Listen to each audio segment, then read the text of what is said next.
कल हमने चोल वंश के राजाओं के बारे में अध्ययन किया था और आज आपको पता है हम चोल वंश की प्रशासन व्यवस्था के बारे में अध्ययन करने वाले हैं। तो अपन देखते हैं चोल वंश की प्रशासन व्यवस्था को। तो देखिए चोल वंश की जो प्रशासन व्यवस्था थी वो राजतंत्रात्मक थी, अर्थात राजा के हाथ में ही पूरा कंट्रोल था। तो देखिए जो चोल वंश की केंद्रीय प्रशासन व्यवस्था थी वो एक व्यक्ति के हाथ में थी। वो कौन था? राजा था। और अपन इस कारण कह सकते हैं ये व्यवस्था कैसी थी? राजतंत्रात्मक व्यवस्था थी। उसके बाद में देखिए तो आपको एक चीज़ समझ में आ गई यहाँ पर कि जो भी पूरी व्यवस्था चलाएगा, पूरा देश चलाएगा, वो राजा स्वयं ही चलाएगा। मतलब निर्णय लेने का अंतिम निर्णय जो लेगा वो राजा लेगा, और कोई भी बात या कोई भी राज्य में कुछ भी निर्णय लेगा तो वो राजा स्वयं ही लेने वाला है। तो यहाँ पर अपन कह सकते हैं। उसके बाद में देखो यहाँ पर एक बात और बताता हूँ मैं कि चोल वंश का जो राज्य अभिषेक होता था, जैसे अपन ने एक बात और प्रमुख सवाल भी बनता है कि महाराणा प्रताप का राज्य अभिषेक कहाँ होता है, और सबको पता है गोगुंदा में होता है। उसी प्रकार चोल वंश का जो राज्य अभिषेक होता है, राज्य अभिषेक मतलब जब राजा बनता था,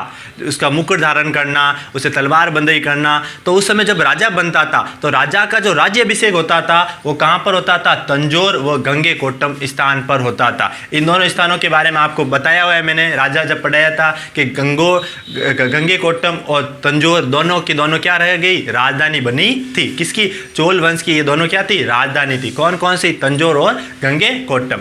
तो आप कह सकते हैं चोल वंश के जो राजाओं का राज्य अभिषेक होता था वो कहाँ पर होता था? तंजौर और गंगेकोट्टम में होता था। अब देखिए उसके बाद में तो जो अपन कह सकते हैं चोल वंश के जो मंदिर थे वो द्रविड़ शैली में बने हुए थे। किस शैली में बने हुए थे? द्रविड़।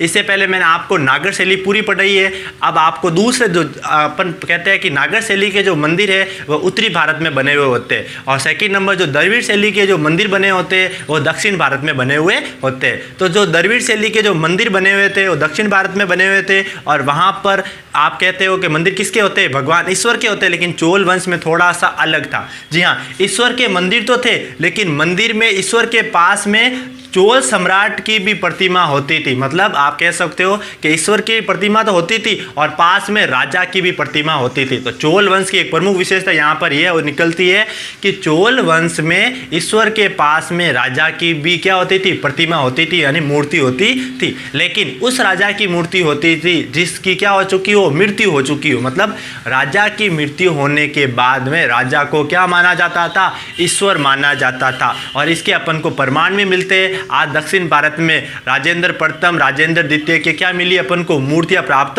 हुई है। उससे अपन ये बात कह सकते हैं कि चोल वंश में ईश्वर के पास में राजा यानी सम्राट की भी क्या होती थी? प्रतिमा होती थी। उसके बाद में देखो चोल वंश को यानी प्रशासन को 6 भागों में बांटा गया था। जी, चोल प्रशासन को कितने भागों में बांटा गया था? 6 भागों में बांटा गया था। पहला भाग था राज्य, राज्य के बाद में था मंडलम, मंडलम के बाद में था कोट्टम, कोट्टम के बाद में था वलनाडु, और वलनाडु के बाद में था नाडु, और नाडु के बाद में था कूरम। तो ये 6 भाग था। देखो जैसे आज भी अपन जो देश होता है उसे कई भागों में बांटा गया है। जैसे आपको पता है सबसे पहले अपन देश बोलते हैं, उसके बाद में अपन राज्य बोलते हैं, राज्य के बाद में जिले में से पहले अपन संभाग बोलते हैं, संभाग के बाद में अपन जिला बोलते हैं, जिले के अंदर अपन शहर बोलते हैं, नगर बोलते हैं, नगर के बाद में आपको पता है कि अपन वार्ड बोलते हैं, उधर ग्राम पंचायत बोलते हैं और गाँव बोलते हैं। वैसे की वैसी व्यवस्था किस में थी? चोल प्रशासन में थी। जी हाँ, सबसे बड़ा हिस्सा था वो राज्य था, और राज्य का अपन कह सकते जो प्रमुख व्यक्ति था वह राजा स्वयं होता था। उसके बाद में आता था मंडलम। जो मंडलम का जो प्रमुख व्यक्ति होता था वो राजा का पुत्र मतलब राजकुमार होता था। फिर मंडलम को क्या किया गया था? 2 भागों में बांट दिया गया था। एक तो कोट्टम और दूसरा था वलनाडु। जी हाँ, प्रमुख राजा का जो सबसे बड़ा पुत्र होता था वो तो किसका प्रमुख होता था? मंडलम का होता था। और बाकी जो छोटे पुत्र होते थे या राजा के कोई परिवार के व्यक्ति होते थे वो किसके प्रमुख होते थे? कोट्टम और वलनाडु के प्रमुख होते थे। उसके बाद में अपन सबा और नाडु, उसके बारे में अपन पूरा अध्ययन करने वाले। इसका प्रमुख जो होता था उसका 3 वर्ष का कार्यकाल होता था, उसके बारे में अपन अध्ययन करने वाले इसी में। तो नाडु, और उसके बाद में कौन होता था? कूरम होता था। उसके बाद में देखिए व्यापारियों की नगर में एक सभा होती थी। जी हाँ, सारे व्यापारी मिलकर नगर में क्या करते थे? सभा करते थे। और व्यापारियों की जो सभा होती थी उसे नगरम कहते थे। तो यहाँ पर आपको याद रखना है ये पॉइंट कि जो चोल प्रशासन में व्यापारियों की जो सभा होती थी उसे क्या कहते हैं? अपन नगरम कहते हैं। अब देखिए आगे चोल प्रशासन की जो सबसे छोटी इकाई थी वो गांव है, यानी ग्राम है। कौन थी? ग्राम थी। तो यहाँ आपको याद रखना है कि चोल प्रशासन की जो सबसे छोटी इकाई होती है वो कौन सी थी? ग्राम थी। और यहाँ से आपका 1 नंबर का सवाल ये बनकर आएगा परीक्षा में। चोल प्रशासन में जो पूछा जाता है 1 नंबर का सवाल वो यही पूछा जाता है कि चोल प्रशासन में जो व्यवस्था थी, ठीक है, वो कैसी व्यवस्था थी? तो आप कह सकते हो चोल प्रशासन में स्थानीय स्वशासन व्यवस्था थी। जी हाँ, स्थानीय स्वशासन व्यवस्था का मतलब ये होता है कि अगर किसी गांव में गंदगी है या किसी गांव में पानी की सुविधा, सड़क सुविधा नहीं है तो वो सीधा राजा को शिकायत नहीं करेगा। स्थानीय स्वशासन मतलब किसी गांव में कोई भी समस्या है तो उसका निवारण वहाँ के व्यक्ति स्वयं करेंगे या वहाँ का गाँव का जो प्रमुख होगा उसे कहेंगे। ऐसे नहीं कि अगर किसी भी गाँव में कोई समस्या आ गई और आप क्या करोगे, भाई हमारे यहाँ नालियाँ टूट गई तो इसका जिम्मेदार कौन है? प्रधानमंत्री। नहीं, चोल प्रशासन में जो व्यवस्था थी वो कैसी थी? स्थानीय व्यवस्था थी। स्थानीय व्यवस्था मतलब अगर गांव में कुछ भी अपन कह सकते हैं मंदिर का पुनर्निर्माण करवाना है, गांव की गंदगी दूर करनी है, वहां की नालियों का निर्माण करवाना है, वहां की सड़कों का निर्माण करवाना है, तो वहां के स्थानीय स्वशासन मतलब वहां के स्थानीय लोग करवाते थे। यहाँ वहां के जो गांव का जो प्रमुख व्यक्ति होता था वो स्वयं करवाता था। तो इस व्यवस्था को क्या कहते हैं? स्थानीय स्वशासन व्यवस्था। तो आप इसकी परिभाषा भी लिखना कि स्थानीय स्वशासन व्यवस्था मतलब गांव या नगर में कोई की गंदगी, नगर सड़क निर्माण, नाली निर्माण, मंदिरों का पूर्ण निर्माण वहाँ के व्यक्ति या वहाँ के गांव या नगर का जो प्रमुख होता था वह स्वयं करवाता था। राजा के पास उस समस्या को नहीं भेजा जाता था। उस व्यवस्था को क्या कहते हैं अपन? स्थानीय स्वशासन व्यवस्था कहते हैं। उसके बाद में देखिए सभा और सम्मति। तो मैं इसके बारे में आपको पूरा अलग से पढ़ाने वाला हूं क्योंकि ये 3 नंबर का एक सवाल बनकर आता है, सभा और समिति। इसमें जो वरिष्ठ लोग होते हैं मैं आपको पूरा बताऊंगा, इसमें वरिष्ठ लोग जो प्रमुख होते हैं और समिति में कौन होते हैं। तो देखिए अपन सभा और समिति, इस समिति को अपन क्या कहते हैं? वारियम कहते हैं। जी हाँ, चोल प्रशासन के समय समिति को क्या कहते थे? वारियम कहते थे। क्या कहते थे? वारियम कहते थे। अब देखिए सभा और समिति होती थी। जो समिति होती थी उसका चुनाव होता था, ऐसे ही किसी व्यक्ति को नहीं लिया जाता था। समिति में प्रमुख जो व्यक्ति बनाया जाता, अपन कह सकते हैं उसका प्रधान जो बनाया जाता था, उसके लिए एक चुनाव होता था। वो चुनाव प्रक्रिया बहुत अच्छी थी। देखिए उसके लिए जो व्यक्ति चुना जाएगा उसके पास 1.5 एकड़ जमीन होनी चाहिए। जी हाँ, समिति का जो प्रमुख व्यक्ति होगा उसके पास 1.5 एकड़ क्या होनी चाहिए? जमीन होनी चाहिए। देखिए जो समिति का जो प्रमुख व्यक्ति होता था वो कैसे बनता था? देखिए एक गाँव था, उस गाँव को 30 वार्डों में बांटा गया था। तो आप याद रख सकते हैं गाँव को कितने वार्डों में बांटा गया था? 30 वार्ड में बांटा गया था। और 30 वार्ड में से जो प्रत्येक व्यक्ति को एक क्या बनाया जाता था? समिति का प्रमुख बनाया जाता था। समिति का जो प्रमुख व्यक्ति बनाया जाता था उसका चुनाव प्रक्रिया होती थी। उस चुनाव प्रक्रिया में क्या क्या शर्तें थी वो देखिए आप। उस व्यक्ति के पास क्या होनी चाहिए? 1.5 एकड़ जमीन होनी चाहिए, एक वेद का ज्ञान होना चाहिए। किसी भी वेद में से आपको एक वेद का क्या होना चाहिए? चारों वेदों में से मतलब अपन कह सकते हैं एक वेद का आपको क्या होना चाहिए? ज्ञान। सेकंड नंबर उसके पास 1.5 एकड़ क्या होनी चाहिए? जमीन होनी चाहिए। थर्ड नंबर उसके विचार कैसे होने चाहिए? नेक विचार होने चाहिए। जी अच्छे विचार होने चाहिए, एक वेद का ज्ञान होना चाहिए, 1.5 एकड़ जमीन होना चाहिए और उसे तमिल भाषा और विशेषीय भाषाओं का क्या होना चाहिए? ज्ञान होना चाहिए। मतलब जिस गांव का वह क्या बन रहा है? अध्यक्ष बन रहा है, उस गांव की उसे भाषा आनी चाहिए। तो इतनी शर्तों के बाद में उसे क्या बनाया जाता था? अध्यक्ष बनाया जाता था। इस अध्यक्ष पद का जो चुनाव होता था उसमें 35 वर्ष से 75 वर्ष तक के लोग क्या करते थे? वोट देते थे। तो देखो वोट कौन कौन देते थे? 35 वर्ष से 75 वर्ष के जो भी व्यक्ति होते थे वह समिति के अध्यक्ष को क्या दिया जाता था? वोट दिया जाता था। और इसमें शर्त आपको मैंने बताई दी। उसके बाद में देखिए वरीयम मतलब समिति का जो अध्यक्ष होगा, वरीयम का सदस्य जो होते हैं वो कितने होते हैं? 30 होते हैं। अभी मैंने बताया कि एक गांव में जो 30 वार्डों में बांटा गया था तो वरीयम के जो सदस्य होते हैं वो कितने होते थे? 30 होते या होती थी या होते थे, अपन कह सकते हैं होते थे 30 सदस्य होते थे। उसके बाद में देखिए जो समिति का जो अध्यक्ष होगा उसका कार्यकाल कितने वर्ष का होता है? 3 वर्ष का होता था। जी हाँ, उसका कार्यकाल 3 वर्ष का होता था। सभा बोलो या समिति बोलो, दोनों का चुनाव एक जैसा ही था और उनके जो कार्यकाल का वर्ष था वो कितने वर्ष का था? 3 वर्ष का था। तो अपन कह सकते हैं कि समिति या सभा का जो अध्यक्ष था उसका कार्यकाल कितने वर्ष का था, 3 वर्ष का। लेकिन यहाँ पर आप नोट्स में एक प्रमुख बात या नोट लगा कर लिखना कि समिति का अध्यक्ष एक बार चुनने के बाद में उसे 3 वर्ष बाद में वापस चुना जाता था। मतलब अगर कोई अध्यक्ष एक बार इस बार बन गया, वो 3 साल रह गया, वो वापस नहीं बन सकता, उसको वापस कितने साल इंतजार करना पड़ेगा, 3 वर्ष, और उसके बाद में वो बनेगा। मतलब आप कह सकते हो कि अगर कोई अध्यक्ष 2000 में बन गया और वो 2003 तक रहा, कितने तक रहा, 2003 तक रहा। अब देखिए वो 2003 से 2006 तक वो अध्यक्ष वापस नहीं बन सकता। अब वो वापस अध्यक्ष में खड़ा होता है, समिति अध्यक्ष में, तो वो वापस कब होगा, सीधा 2006 में, और 2006 से वापस कब रहेगा, 2009 तक, और उसके बाद में वापस 3 वर्ष नहीं रह सकता। मतलब एक बार कोई अध्यक्ष बन सके तो वो अगली बार नहीं बन सकता है, उसे वापस 3 साल का इंतजार करना पड़ता था। तो ऐसे चोल वंश के क्या थे, आप कह सकते हो नियम थे इतने अच्छे। उसके बाद में अपन पढ़ते हैं ग्राम सभा। जी हाँ, ग्राम सभा क्या होता था, देखो एक होती थी महासभा, यहाँ पर आपको मैं अलग से पॉइंट लिख देना आप, महासभा। जी हाँ, महासभा। महासभा क्या होती थी मैं आपको बता रहा हूँ। महासभा जो सार्वजनिक भूमि होती थी, यहाँ पर आप नोट लगा के एक पॉइंट लिखना, महासभा। क्या लिखना, महासभा, और लिखना महासभा जो होती थी वो जो सार्वजनिक भूमि होती थी उससे क्या करते थे, सार्वजनिक भूमि पर अगर कोई व्यक्ति खेती कर रहा है या कोई भी व्यापार कर रहा है तो उस पर जो कर लेने या कर वसूल करने का जो काम करता था वो महासभा करती थी। जी हाँ, तो आप यहाँ पर एक पॉइंट लिख देना कि सार्वजनिक भूमि पर कर वसूल करने का जो कार्य करता था वो कौन करता था, महासभा। और महासभा क्या करती थी, दूसरा जो आगे जो कर वसूल का कार्य करती थी वो किससे करती थी, ग्राम सभा से। किससे करती थी, ग्राम सभा। मतलब सार्वजनिक भूमि पर तो जो कर लेगा वो तो लेगा महासभा, और बाद में गांव में या अपन कह सकते हैं बाकी नगरों में जो कर लेने की व्यवस्था थी वो किसके पास थी, ग्राम सभा के पास में थी। ये भी क्या करता था, कर का संग्रह करता था। और ये क्या करता था कि जो भी गांव में टैक्स वसूल करते थे, मतलब गांव में फसल है उसका आपको पता है उस समय चोल वंश के समय जो कर लिया जाता था वो 1/3% लिया जाता, मतलब 1/3 लिया जाता था। कितना भाग लिया जाता, कर 1/3 भाग कर लिया जाता था। और कौन लेता था, ग्राम सभा लेती थी। कर वसूल करने का ग्राम सभा कर वसूल करती थी और उस कर को राज्य कोष में डालती। तो यहाँ पर आप पॉइंट के रूप में लिख देना कि ग्राम सभा कर वसूल करती थी और उस कर को किस में डालती थी, राज्य कोष में डाल देती थी। मतलब गांव में जो भी कर वसूल किया जाता था वो सीधा राजा के कोष में जाता था।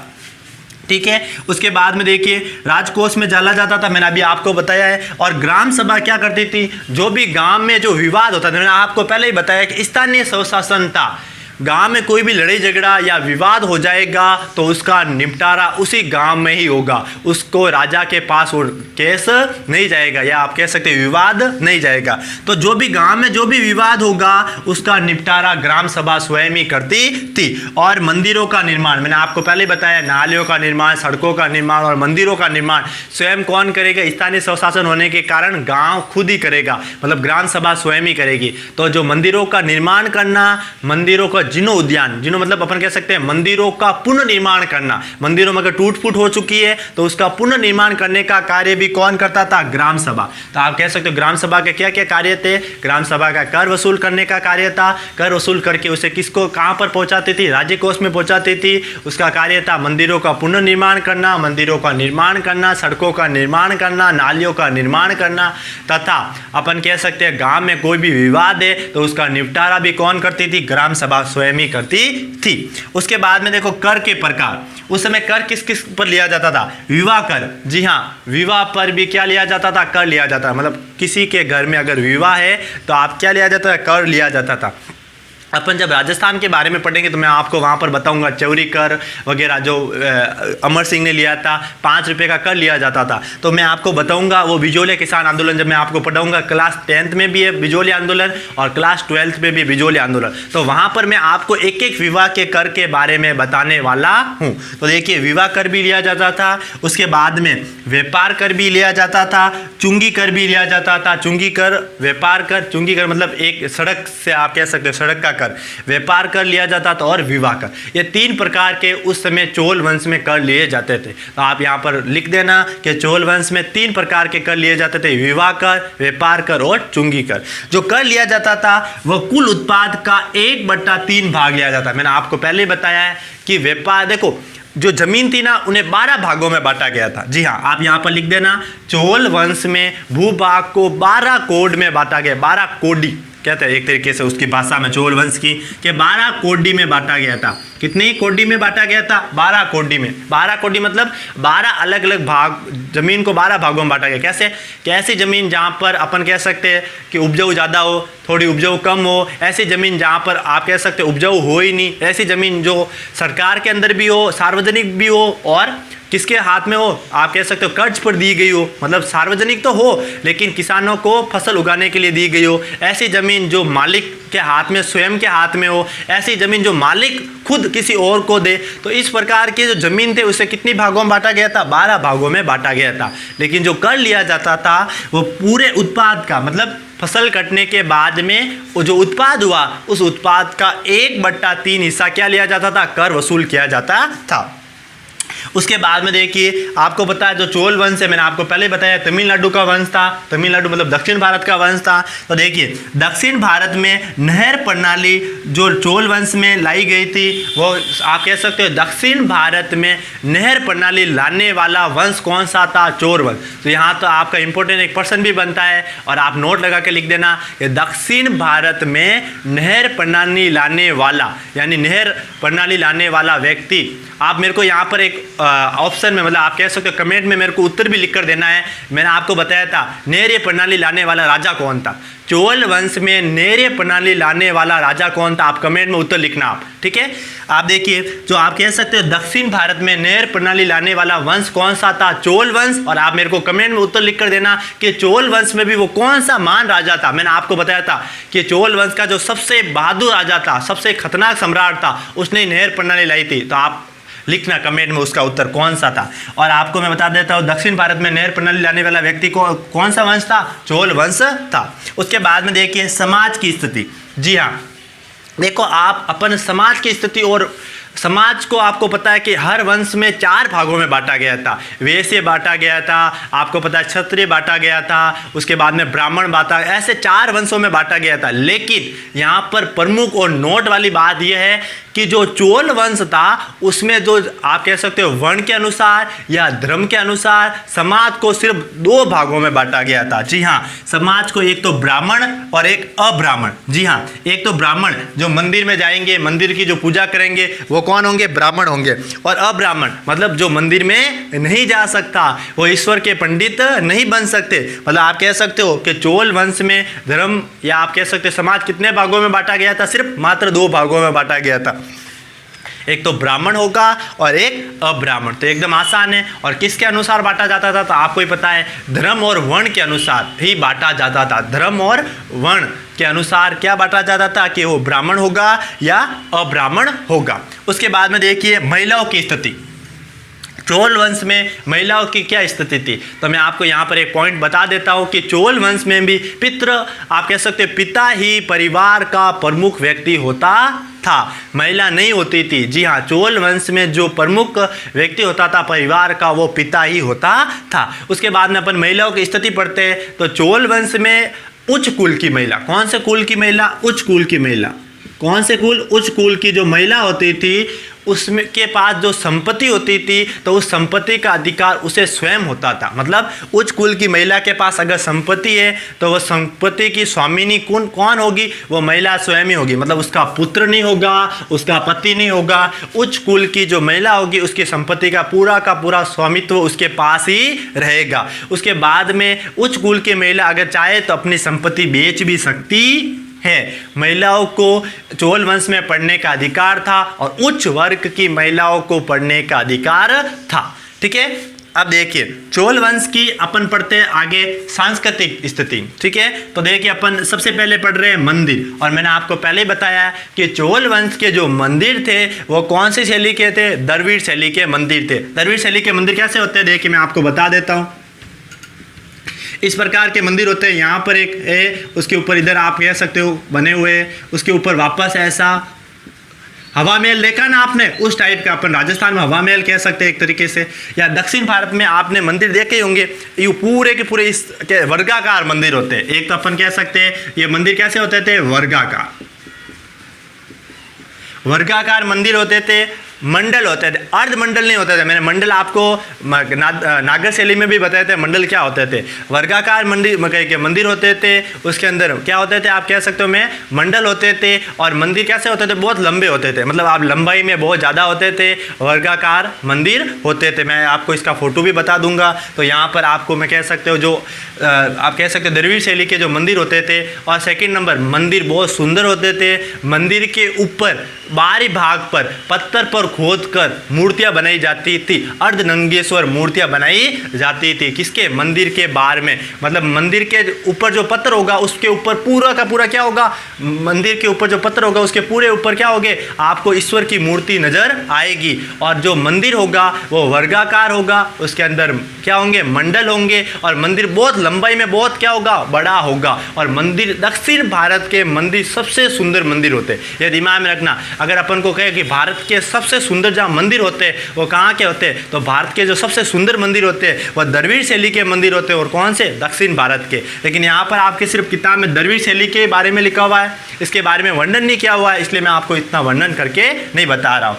देखिए द्रविड़ शैली के जो मंदिर मिलते हैं वो एक तंजौर आपको पता है, मैंने बताया है आपको पहले, तंजौर आपने 2 जगह पढ़ लिया। जी हाँ, चोल वंश का राज्याभिषेक कहाँ होता है, गंगेकोट्टम और तंजौर में होता था। दूसरा, तंजौर राजधानी भी है और गंगेकोट्टम भी क्या थी, चोल वंश की राजधानी। तो अपन कह सकते हैं तंजौर में एक बृहदीश्वर मंदिर था। और आपको मैंने पहले ही बताया जिसके पीछे ईश्वर आए वो किसका मंदिर होता है, भगवान शिव का मंदिर होता है। राजराजेश्वर मंदिर, गंगेकोट्टम मंदिर, तो आप इसके उदाहरण लिख सकते हैं। एक उदाहरण मैंने लिखा, बाकी आपको मैंने राजा पढ़े उस समय बता चुका हूँ मंदिर के उदाहरण। गंगेकोट्टम मंदिर, दूसरा कौन सा था, राजराजेश्वर मंदिर। उसके बाद में कौन सा मंदिर है, आप कह सकते हैं वर्देश्वर मंदिर। राजराजेश्वर मंदिर किसने बताया, राजा राज ने बनाया था, प्रथम ने। और ये जो तंजौर का वर्देश्वर मंदिर है उसे किसने बनाया, राज प्रथम ने बनाया है। अब देखिए यहाँ पर आपका एक प्रमुख प्रश्न उठता है कि चोल वंश में जो मूर्तियाँ बनाई जाती थी वह किससे बनाई जाती थी। देखिए चोल वंश से जो पहले जो मूर्तियाँ बनाई जाती थी वह पत्थर से बनाई जाती थी, लेकिन चोल वंश में जो मूर्तियाँ बनाई जाती थी वह कांसे से बनाई जाती थी। कांसे से बनाई जाती थी, किससे बनाई जाती थी, कांसे, यानी कांसे से बनाई जाती थी। और यहाँ से ही अपन को पहली बार एक मूर्ति प्राप्त हुई है। जी हाँ, नटराज यानी शिव की, जी हाँ, नाचते हुए शिव की आपने मूर्ति देखी होगी, काले रंग की, ऐसे गोले में भगवान शिव बने होते और वो क्या करते, एकदम नाचते हुए, नृत्य करते हुए मुद्रा में होते। जी हाँ, तो आप कह सकते हो कि भगवान शिव की नृत्य करते हुए यानी नटराज की जो मूर्ति मिली है वो कहाँ से मिली है, चोल वंश के प्रशासन के समय। मतलब चोल वंश ने ही पहली बार भगवान शिव की काल्पनिक जो मूर्ति बनाई, मतलब सपने में देखकर जो मूर्ति बनाई थी वह नटराज मूर्ति किसने बनाई थी, चोल वंश के राजाओं ने बनाई थी। तो अपन यहाँ कह सकते हैं चोल वंश में जो मूर्तियाँ बनाई जाती थी वो किससे बनाई जाती थी, कांसे से बनाई जाती थी। और चोल वंश में अपन को पहली बार भगवान शिव की जो नटराज मूर्ति है वो प्राप्त होती है। अब देखिए आप कह सकते हो नटराज मतलब शिव भगवान है, तो शिव भगवान होने के कारण तो चोल वंश में जो धर्म था वो कैसा था, शैव धर्म था। कौन सा धर्म था, शैव धर्म। शैव मतलब शिव भगवान का धर्म था। जी हाँ, इस धर्म में क्या करते थे, शिव भगवान की आराधना की जाती थी और शिव भगवान के भजन गाए जाते थे। उसके बाद में एक शैव धर्म ही नहीं था, चोल वंश में एक और धर्म था, वैष्णव धर्म। कौन सा धर्म था, वैष्णव धर्म भी था। जी हाँ, यहाँ से अपन को एक जानकारी मिलती है कि वैष्णव धर्म का जो प्रमुख व्यक्ति जिसे अपन क्या कहते हैं, रामानुज। जी हाँ, रामानुज आपने नाम जरूर सुना होगा। तो वैष्णव धर्म के जो प्रमुख रामानुज थे वह किस समय थे, तो आप कह सकते हो चोल वंश के समय थे। जी हाँ, वैष्णव धर्म के जो रामानुज जो प्रमुख गुरु थे रामानुज, वह किसके समय थे, चोल वंश के समय थे। और उन्होंने ब्रह्मसूत्र, किसमें, ब्रह्मसूत्र में जो अपन कह सकते हैं श्री भाष्य लिखा था। जी हाँ, ब्रह्मसूत्र में एक लेख मिलता है अपन को, श्री भाष्य। तो देखो कह सकते हैं अपन ब्रह्मसूत्र में श्री भाष्य जो अभिलेख लिखा हुआ मिलता है उसे किसने लिखा था, रामानुज ने लिखा था। तो यहाँ से आपको एक प्रमुख बात लिखी हुई मिलती है कि अपन को वैष्णव धर्म मिलता है। कौन सा धर्म, वैष्णव धर्म। जी हाँ, वैष्णव धर्म की जानकारी हमें कहाँ से मिलती है, चोल वंश में। और वैष्णव धर्म का जो प्रमुख व्यक्ति था वो कौन था उस समय, रामानुज था। रामानुज ने को क्या लिखा था, ब्रह्म सूत्र लिखा था। और ब्रह्म सूत्र में भी किस बात का जिक्र मिलता है अपन को, श्री भाष्य लिखा हुआ मिलता है। उसके बाद में देखिए एक और जानकारी मिलती है कंबन। कौन मिलता है? कंबन। जी हाँ, कंबन ने तमिल में क्या लिखी थी? रामायण लिखी थी। तो यहाँ से आपको एक प्रमुख व्यक्ति मिलता है कि तमिल में जिसने रामायण लिखी थी वो कौन था? कंबन था। कौन था? कंबन। कंबन ने क्या लिखी थी? तमिल भाषा में रामायण लिखी थी। और अपन कह सकते हैं रामायण को क्या कहते हैं वहाँ पर? रामा अवतारम। क्या कहते हैं? रामा अवतारम। और सेकंड बात मैं आपको बता देता हूँ कि तमिल साहित्य का सबसे बड़ा साहित्य, अपन कह सकते हैं तमिल साहित्य का सबसे बड़ा साहित्य, या कह सकते हैं तमिल साहित्य का सबसे बड़ा महाकाव्य कौन है? रामा अवतारम, यानी रामायण। जो तमिल में जो रामायण लिखी थी वो किसने लिखी थी? कंबन ने लिखी थी। और कंबन ने जो तमिल में रामायण लिखी वो तमिल भाषा का सबसे बड़ा महाकाव्य है। तो आज अपन ने चोल वंश की पूरी प्रशासन व्यवस्था के बारे में अध्ययन किया। आप इसका एक बार स्क्रीनशॉट ले सकते हो।